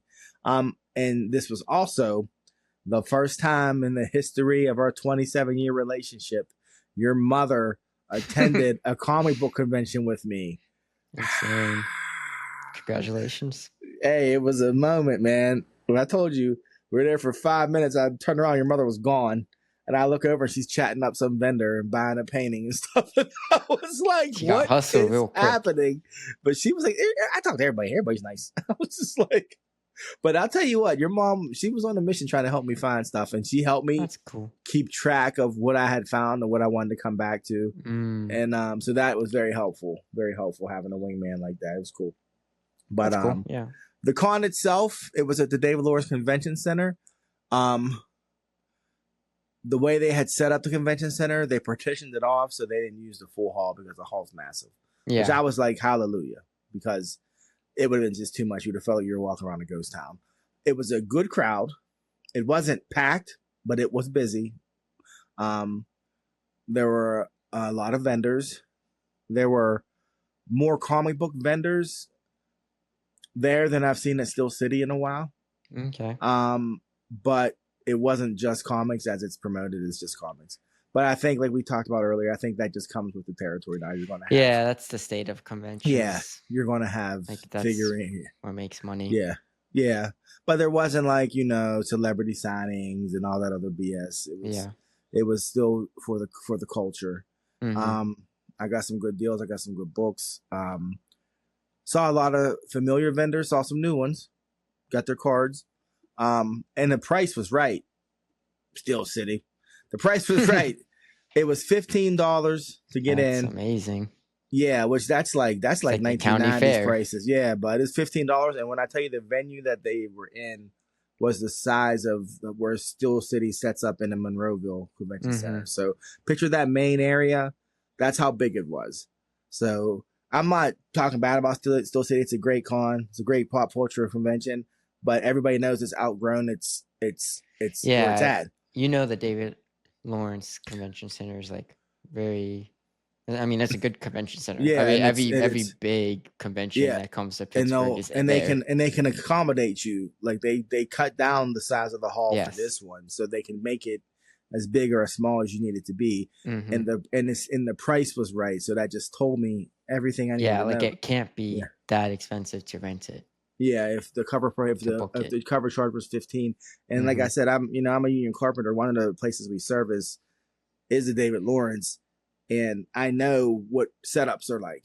Yeah, And I know the degree to which you set up things there, so I don't see why Steel City couldn't move there and not have an issue. That's just my thoughts. Come at me if you want, but I think they have a lot of I success. completely agree with you. Yeah, and but and it's a more central location for Western PA. Yeah, so Monroeville. Yeah, it would. I think they would definitely benefit from moving there. But this is a review of this Three Rivers Con. They'll be back next year. I will definitely try to attend it. And the organizers of it are also having another con on July 27th in my hometown, Helltown. They're having the Helltown Comic Convention again, which I'm like, nice. Wow, my whole life it took 40 some years for it to be a Comic Con in my actual town. And now they're having another one. They're coming back, so I guess it was a success. That's cool. Yeah, so that's July 27th, but I'll be at San Diego Con. So you're like, darn, I'm missing I'm missing it. Yeah, Chartreuse Comic Con for this. Yeah, for this, for this. But again, I was happy. I was happy with the con. Glad it made it 10 years, and shout out to New Dimensions Comics who organized it. Those guys, they've been at it for a long time. I picked up some books. I'll go through that real quick. Everything I got was on my list. I'll try to show them to you. Okay.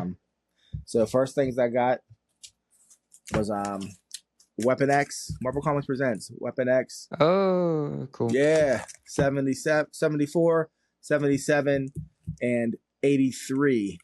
These were the three I was missing from that run. This is the Marvel Comics Presents from the 90s that told the story of how Wolverine got his claws. It's dope. Oh, Barry Windsor Smith art. I used to have him. You love him. Oh man, yeah, I do. Barry Windsor Smith art. He actually wrote and drew this. And yeah, this is where you see like, the adamantium, the bath, him coming out, naked, crazy. So all the stuff you see in the movies when they flash back, it comes from this storyline. So I was very happy to find those. Good grab. At a good price. First thing I grabbed there. Believe it or not, this is on my list. It's Mighty Thor 338. It's Thor battling Beta Ray Bill for the hammer. I don't talk a lot about Thor, but on my list, I have Walt Simonson's run. That's just because I literally have none of it. So this is the first one, and this is a pretty key issue. I didn't know Beta Ray Bill has been around for that long. Oh, yeah. This was the 80s. Marvel was killing it in the 80s. They had some great creators on all their books. And they were giving them kind of free reign to all do what they wanted. And because the crossover thing wasn't really happening yet. So you could just like write Thor. You know what I mean? And so yeah, this was a nice grab. Got this off of somebody. Like, this was actually the first place I walked in. First book I saw, said I'll come back because I wanted to walk around a little bit more. Because this is on my list of priorities, but it's not a peak priority, So next I got Marvel Secret Wars #2. So I'm nipping away at that run. I have about 3 more issues and it's done. Cool. You better get it now for that movie comes out. Yeah, well I have Hickman's whole one, which is I think where they're taking from more. Yeah, but just the name. Yeah. And the Spider-Man pose. Yeah, well, I got to get that. That's the one yeah. So this next one it's kind of on my list. But this is the thing. This is Peter Parker Spectacular Spider-Man #1. This came up on Hot Comics recently. I forget why. It's trending real high right now. And I had to buy it because I saw it 7 times at the con. Wow. Everywhere I went, it was on somebody's wall.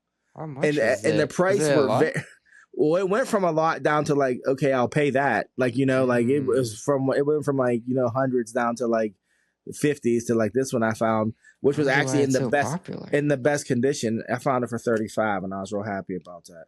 Nice. I wonder why it's so popular. That's I don't know. The guy explained it in the video, but I didn't pay enough attention. But I just remember being like, that book is hot. There's a reason why. But yeah, interesting.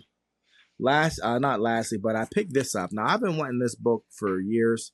It's Avengers Annual number 7. This is the second part of the whole Warlock Avengers Thanos thing. This is the issue where Thanos and Warlock die.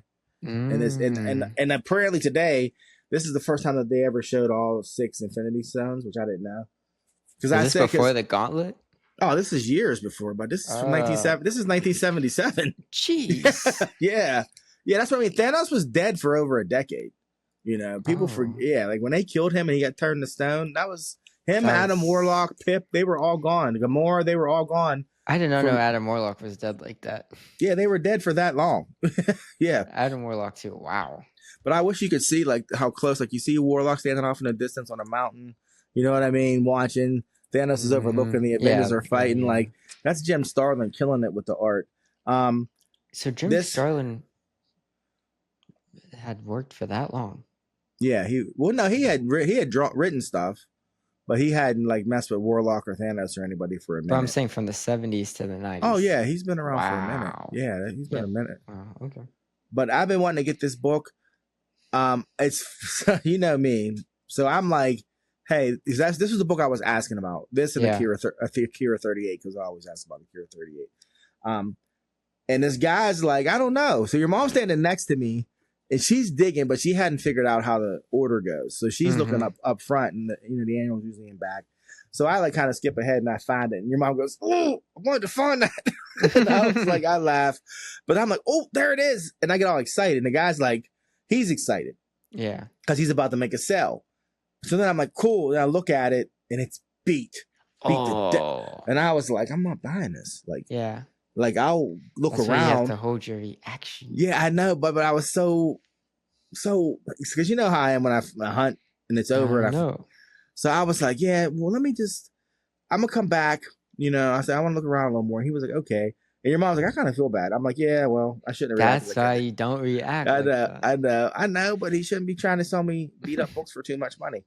So I go literally next door, and find this one, and it was way better. Now there's some spine rolling that I'm gonna have to fix, but with the way they printed, I'll tell you about it later. The way they printed these annuals back in the day, it's real common because they're not like bound. They were almost like bound like books. Mm-hmm. So like the rolling is just real common, but it can be addressed. But I was real happy. Almost done. Captain America Annual number 8, the iconic cover. Wolverine's claws hitting Captain America's shield. Nice. So I'm very happy about this. I mean, this that cover one graded. That's nice. Yeah, this is one of the only thing key about this book is this cover. Yeah, like but let me look at it.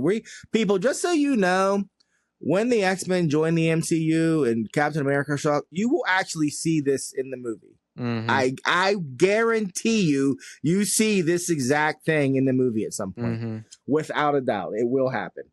So I was really happy to get that at a nice price. Everything I got was really good pricing. And lastly, because, you know, as your Uncle Doug loves to tell people, I've been working on this X-Men run for years now. So, okay, you know, if I'm going to do it, I got to do some big boy stuff. So I said to your mama, okay, I said, hey, babe, okay, this is it, big boy stuff right here. Okay. So I got X-Men 120. First appearance of Alpha Flight. Yeah. Paid a couple dollars for it. Nothing crazy though. Nice. And it's in great condition. And I'm that much closer to finishing my X-Men run. That being said, this young boy had an X-Men number 94. The first official, the first Uncanny X-Men issue of the new team. Okay. Signed by Chris Claremont for $700. Wow. And I said to him, my wife is here. I said if my wife wasn't here, I'd probably walk away with that. And he said, well, she ain't here right now. That's what he said. That's funny. And I said, just give me your card, man. He said, I do a lot of stuff on Whatnot. And I was like, cool. That's funny. So I'm going to follow him and see if it ever comes up for auction or something like that. But man, and I actually saw two of those. I saw another one for 800, but it was unsigned. And I saw two Giant Size X-Men #1, which is the first appearance of the new team. And one I showed your mom and said, that's $2,000. I said, it's actually a good deal. And she was like, it's not even graded. I said, I know. I was like, that's a really good deal. I was like, because it was in good condition, like really good. Well, speaking in calm, it was in fine condition. Yeah. And yeah, white cover, yeah. But I said that'll be the last one I get when it runs over. But yeah, so that was my haul. Super happy with it. All right, good job. Seems successful. Your mom one point said, "What are you gonna get in San Diego?" And I was like, "I don't know." You still have stuff. Yeah, I said my list is long, babe. Yeah, it's long. A lot of stuff. Yeah. So, but yeah, so that was it. And so yeah, people check out the Helltown show in July if you're a comic fan, and next year don't forget about the Three Rivers Con. To wrap things up, I'll be brief. I saw 3 movies. Three movies this past week: Lilo and Stitch, Ballerina, the John Wick movie, and Karate Kid Legends. I'm just gonna talk real brief about these. I'll start with Lilo and Stitch. As of this recording, Lilo and Stitch is the second highest grossing movie domestically this year, and it's been out for 2 weeks. Wow. What? Yeah, it's like at like 600. It's probably at 700 now, 800. Holy shit. I mean, it's going to slow down because there's, like we said, there's a lot of other stuff coming out, but it made a lot of money. Yes, it's domestically. Yeah, domestically, it's the second highest. It's going to be the first. It's behind Minecraft. Wow. So, yeah. Maybe a lot of people will be angry at this review. I really don't care. My man. Disney My is, man. yeah. I've heard a lot of discourse about it. But Disney is banking on you seeing this movie and thinking that Lilo and Stitch are cute, which they are, but that doesn't make up for it being a bad movie. Oh, wow. Yeah. I mean, like, they're literally, like, it's Lilo and Stitch. Yeah, you're going to think they're cute. But, I know. I mean, we talked if you don't like the live action adaptations. It's an uphill battle, you know. You're taking away something that you just don't get in live action from the animation. But in terms of like doable stories, I feel like Lilo and Stitch is a simple one to adapt. You know, it's just like there's aliens in it, but like the most part, you're on Hawaii with Stitch, and Stitch looks really good. I'm not gonna like in this movie, Stitch looks good. They make him look cute. They make him look cute. I think Maya Kiloa, I think that's her name, as Lilo. She does a good job. She's cute. And since she's interacting with Stitch for most of the movie, who's not there, she does a good job since she's so little too. Yeah. So that was good. And the movie did make me laugh at parts. There's like some added jokes with like Stitch's behavior that got a chuckle out of me. Like there's this part where he like throws a CD out the window and it like hits a car and makes him wreck. I just thought that was funny. Like he like his antics were funny. So that made me laugh. And like the climax, they did change it from the original, which we'll get to what I feel about that later, but for the most part it does pull at the heartstrings a little bit. So that was good. But I overall I don't like what they changed with that, but they did make it emotional. And yeah, that's all I really like about it. That was good, I guess. Yeah. The bad, just people are gonna be listening and thinking, man, it's a kids movie. What do you expect? But my counter argument is this is a kids movie on an adaptation on an original film that we all like. So that just shows you kids movies can be good. Like why does a movie get an excuse that it's a kids movie? It can be bad. I just never get that. And just what was bad about this? I don't know. They just changed certain aspects of it that just took away from what the original story was. Um, a For lot example, what's going around on the internet is Ohana does not mean family in what? this Lilo and Stitch. Yes, so I'm as you out. I'm out as right you now. no, they don't say that. They don't say Yeah. that in the film, but that's what the internet's saying because Nani, Lilo's older sister, right? She's the Mm-hmm. caregiver once the parents pass away. That's part of the original. And then like Mm-hmm. the social workings, like they They're have trying to to take her away. Yeah. yeah. And that's present in here, but the difference is they introduce a neighbor. Um I forget her name in the movie, but she's the voice of the actress is Amy Hill, I believe is her name, and she's one of the voices in the original film. So that's cool, bring her back. But the character itself, she takes care of Lilo sometimes, and certain things she does in the film just it could have been Nani doing it. It like takes away from Nani's character because Gotcha. like she's basically like family. She's basically Yeah. family in this movie. And Yeah. like example, the neighbor, she's with Lilo when they buy Stitch at the pound. Oh, Nani's not there. Lonnie's not there. And it like plays as a joke later. Nani's like, "You did what? You bought a dog?"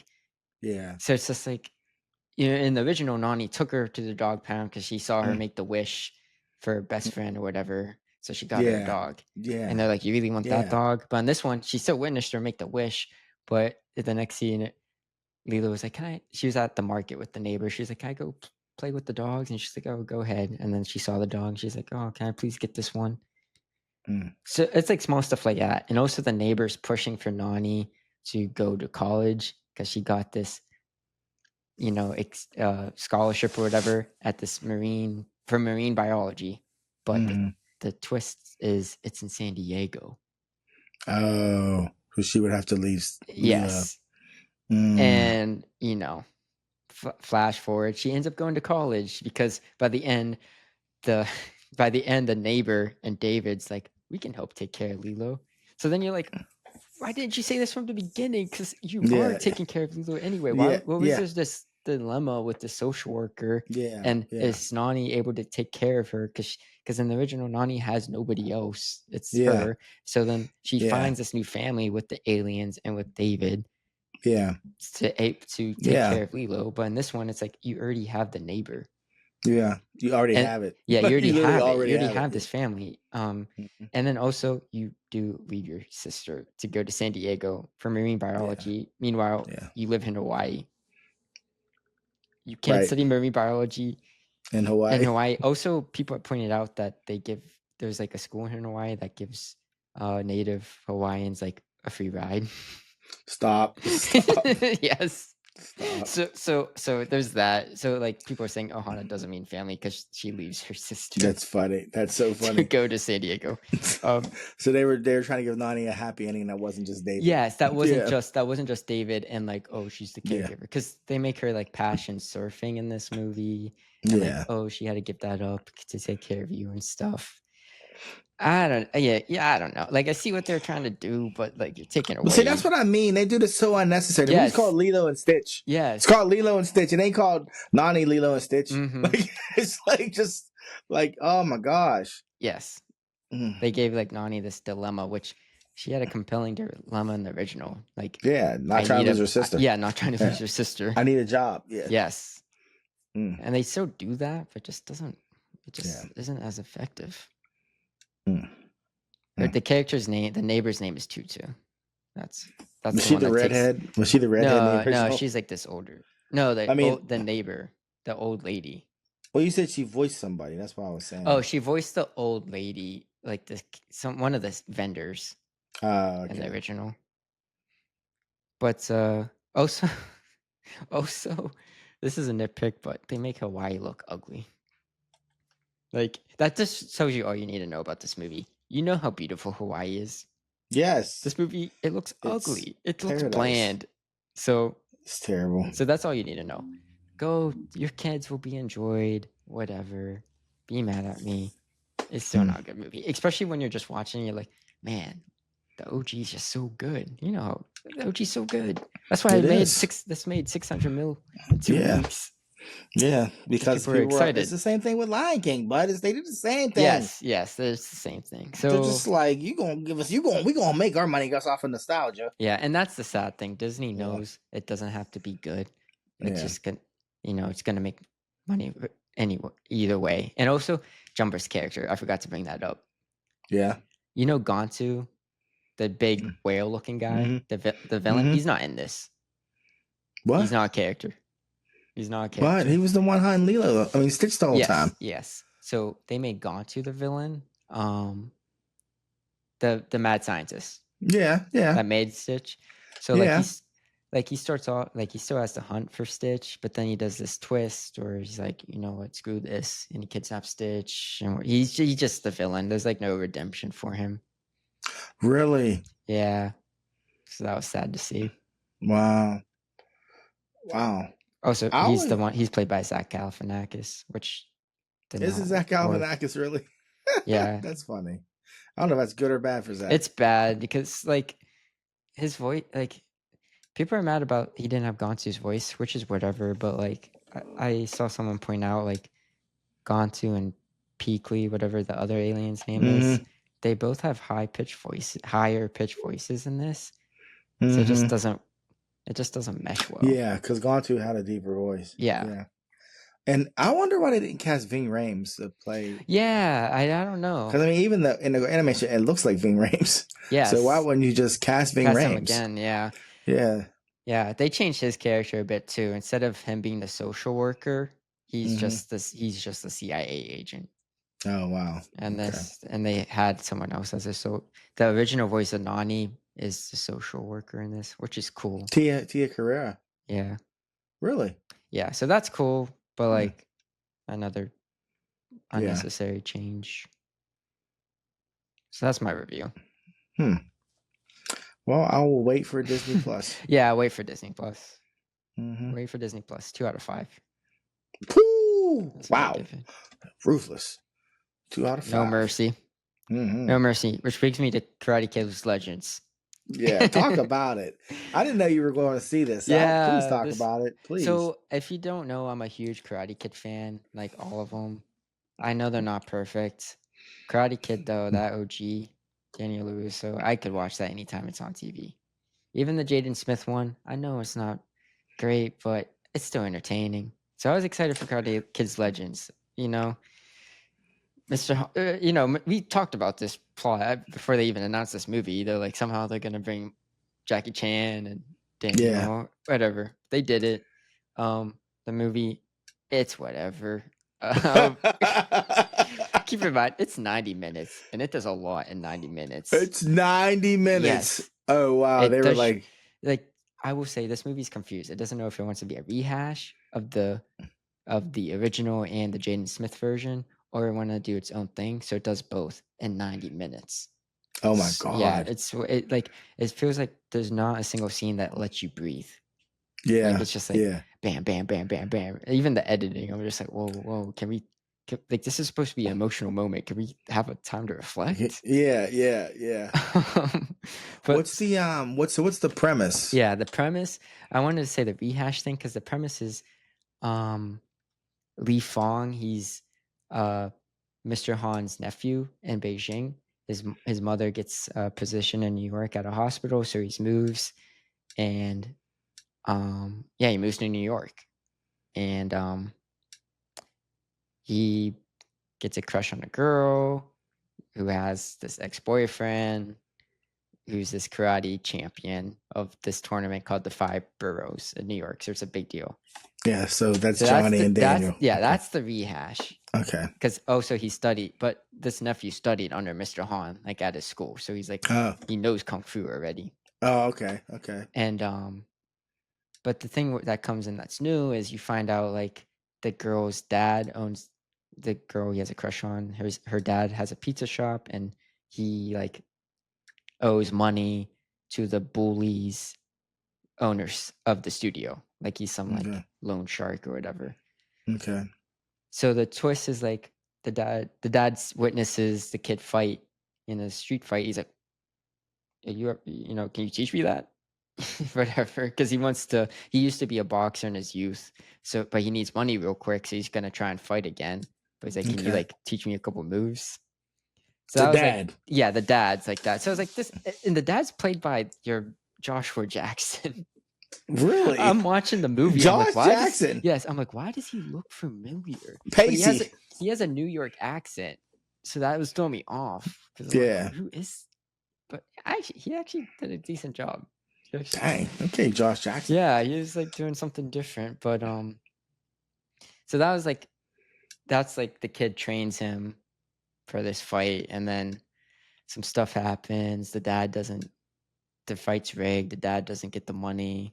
Now the pizza shop's up in jeopardy, and the kid's all down and depressed because you find out, you know, he had a brother who died because he won a karate tournament in Beijing, and then after they got jumped, and the kid pulled a knife, and the main kid Li Fong, got scared and didn't help him.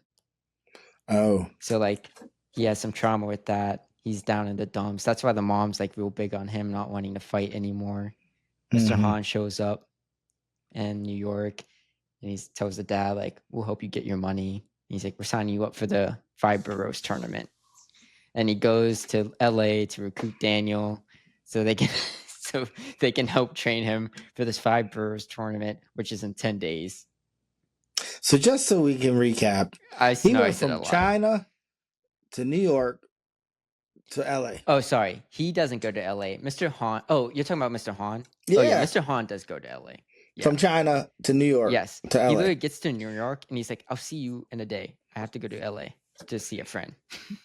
Yes. And he goes to LA. And I know what you're thinking. How do they even know each other? Well, they say in the first scene of the movie, it's like this flashback in 86, Karate Kid Part 2. It's in Okinawa. Daniel walks into Mr. Miyagi training, and he's like, the origin of Miyagi-Do, like his ancestors like fell asleep on a fishing boat, woke up in China. He was training Kung Fu, started the Miyagi-Do. Right. So that's like the connection. They're like same tree, 2 branches. That's the same. So that's the connections of Miyagi and Mr. Han. Like they knew each other. Okay. Yeah. So you know, they train the kid. He fights in the tournament, wins. That's the end. It's a lot. Yeah. It was fun though. I mean, it isn't the best movie, but it's fun. The main kid, played by Ben Wang, he has a bright future ahead of him. He was just casted in Hunger Games. Yeah, like he was he has like Peter Parker charm. Okay. Small, nerdy, funny. And I think he did his own stunts. Yeah, he's gonna be in the new Hunger Games. Like he was just on a Disney show last year, so he's gonna be something. Well, it sounds like it's everything Karate Kid movies are meant to be. Like, yeah. I mean, they are what they are. They are what they are, and this is what it is.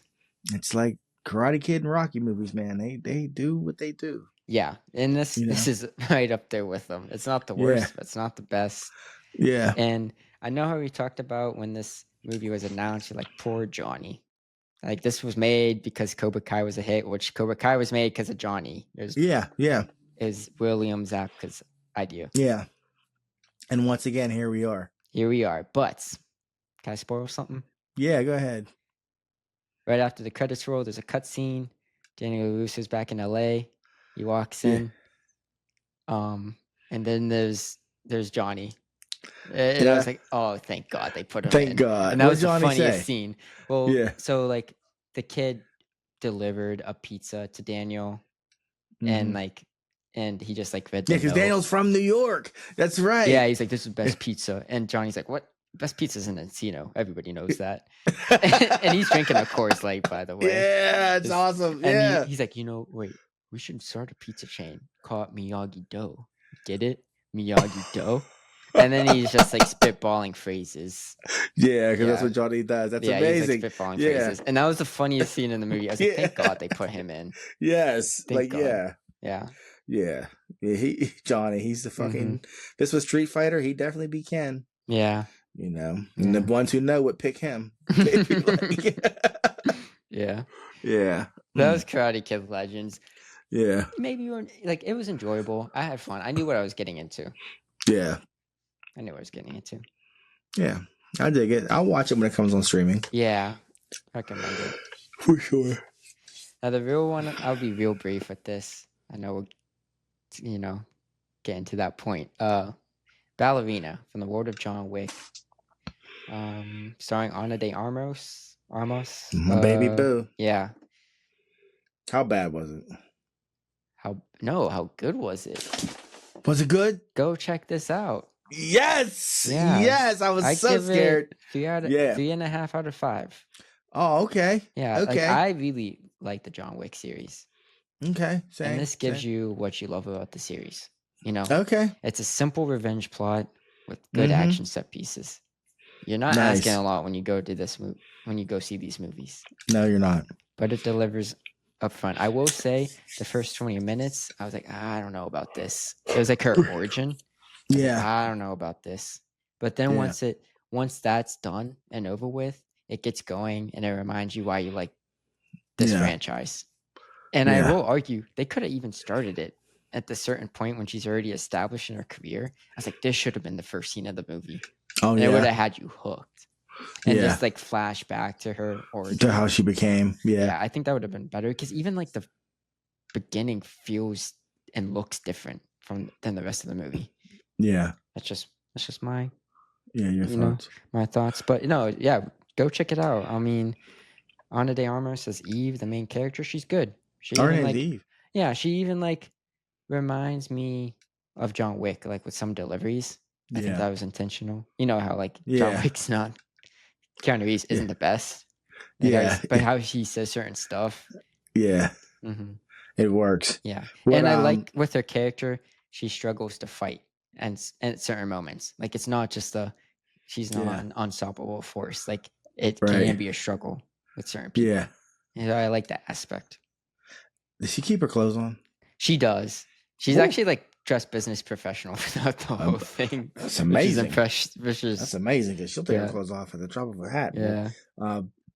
And I want to see it. Yeah, I recommend it. And also, I also like how they don't rely on John Wick as a crutch, like to make this movie good. He does become a major part later down the line, but even then, he compliments Eve and her story. Yeah. So it's not like he shows up and it's his show. Yeah. So I just hope this also shows audiences you can have a good woman character as the lead. Don't say that too loud. I'm just like as an action lead, like this can happen.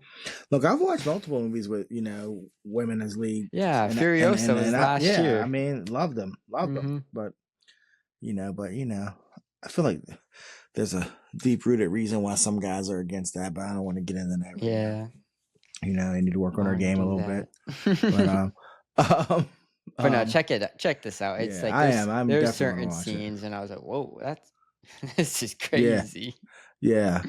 And I mean, I'm a fan of John Wick too. Of the franchise. So that's cool that they actually had a successful spinoff. Yeah, and I think they're going to continue it. Did the Continental show come out? It did. It was like mixed reviews. Yeah, because I mean, I think they're going to continue. That'd be dope. Ian McShane's in it. Mm-hmm. That's crazy. That's cool. Yeah. I'll definitely check that out. Like I said, it's worth checking out. I'm unsupervised this weekend, so I'll be doing something. Yeah, that was the one I was most nervous for just because. Yeah, it's Keanu Reeves. They're taking a chance with a franchise that definitely isn't. You go for a specific thing. Yes. So yeah. So that's cool. Thank and you it was for the a different reviews, director bud. too. So. Oh. Yeah. Really? That's why another reason why I was nervous. Yeah. Okay. Well, thank you for the reviews. Yeah. That's all I have. I mean, Anime Corner, One Piece is dope. Read it, watch it, love it.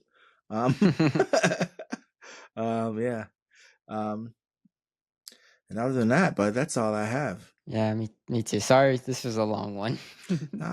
Long ones are the best ones. That's what my main man Matt Sergi always says. The long ones are the best ones. But yeah, so until next time, he's Son. And he's Pops. And thank you for listening.